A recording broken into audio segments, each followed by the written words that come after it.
এলে হলো কচুর শাক, কাঁচামরিচ, পেঁয়াজ আর দুটো ডিম ফারুকের জন্য ভাজমু। মরিচ পেঁয়াজ কেটে নিচ্ছি। আর এই যে শুটকি মাছ দিয়ে করলা আলুর একটা তরকারি রাঁধবো। এই যে সব কিছু রেডি করে নিচ্ছি আমি। সাথেই থাকেন, দেখতে থাকেন। আমি হাসলে জাল দাঁড়াই। এই যে খড়ি আমার গ্রান্তিরা পুরোই আন্টিরা সবাই কেমন আছেন? আশা করি আল্লাহর রহমতে সবাই ভালো আছেন। আমি আলহামদুলিল্লাহ ভালো আছি। আজকে আমার গ্রামীণ জীবনযাপনের এই ছোট্ট ভিডিওটা আপনাদের কাছে কীরকম লাগে কমেন্টে অবশ্যই জানাবেন। আর আশা করি অনেক অনেক ভালো লাগবে। সাথেই থাকেন, দেখতে থাকেন, পাশে থাকবেন, সাপোর্ট করবেন, ভালোবেসে ভিডিওটা দেখবেন। আমি গ্রামের সাধারণ একজন মানুষ, আর সাধারণ যে রান্নাবাড়াগুলো সেটাই আপনাদের সাথে শেয়ার করি। সাদা মাটা রান্নাবাড়া আহামরি কিছু না। এইসব রান্নাবাড়া আপনারা সবাই পারেন, আমার থেকে ভালো পারেন। তারপরেও আমি যেভাবে রাঁধি সেটাই আপনাদের সাথে শেয়ার করি, আপনাদের একটু ভালোবাসা পাওয়ার আশায়। আমি সব কিছু রেডি করে কচুর শাক সিদ্ধ দিয়ে দিলাম। তো কচুর শাকটা সিদ্ধ হতে থাক। আমি এখানে শিলপাটায় মশলা বেটে নেই। শুটকি, আলু, কল্যার তরকারি রান্নার জানতে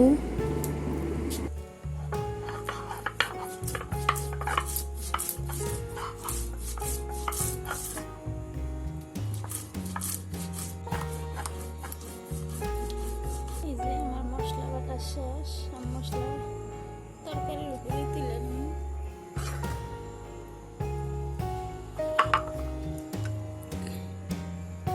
কচুর শাকটা নাড়া দেই।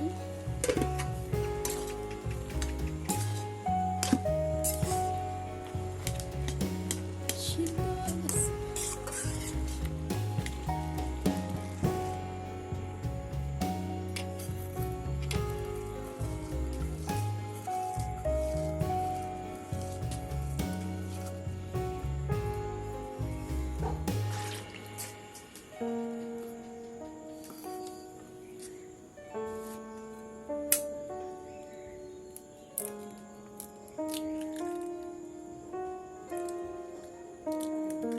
ডিম দুটোই বাজবারছিলাম আপনাদের ভাইয়ের জন্যেও। আপনাদের ভাই কইতে ইচ্ছে খামু না, তরকারি রান্ধিবা, ডিমটা থাক, আবার খাওয়া যাব।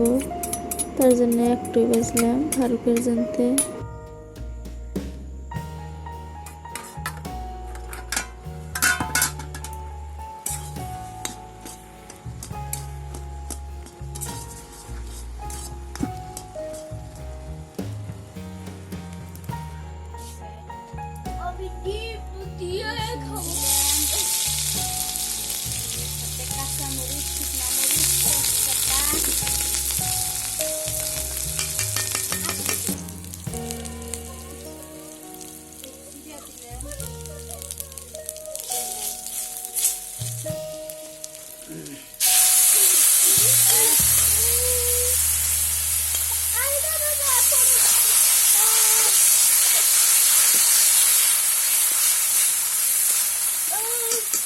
আল্লাহ গো, বাজিতে দেখেন কতটা লবণীয় লাগছে।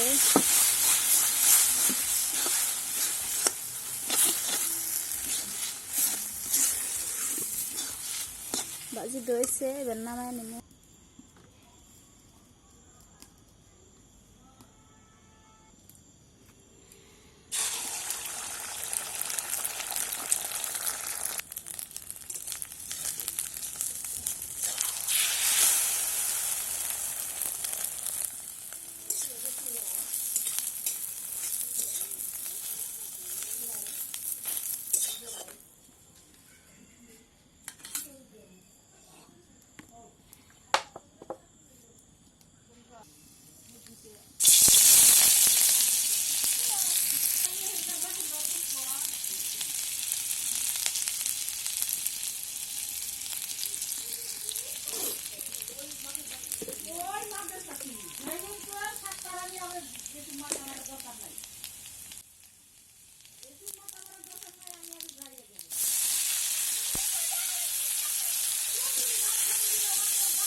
এই যে আমার রান্না বাড়া শেষ, আর তরকারি ভাজি দেখেন কতটা লোভনীয়, আর কালার গুলো দেখেন কতটা সুন্দর, আর খাইতেও অনেক মজা লাগছে। তো আজকের ভিডিওটা সবাই ভালো থাকেন, সুস্থ থাকেন, আল্লাহ হাফেজ, আসসালামু আলাইকুম।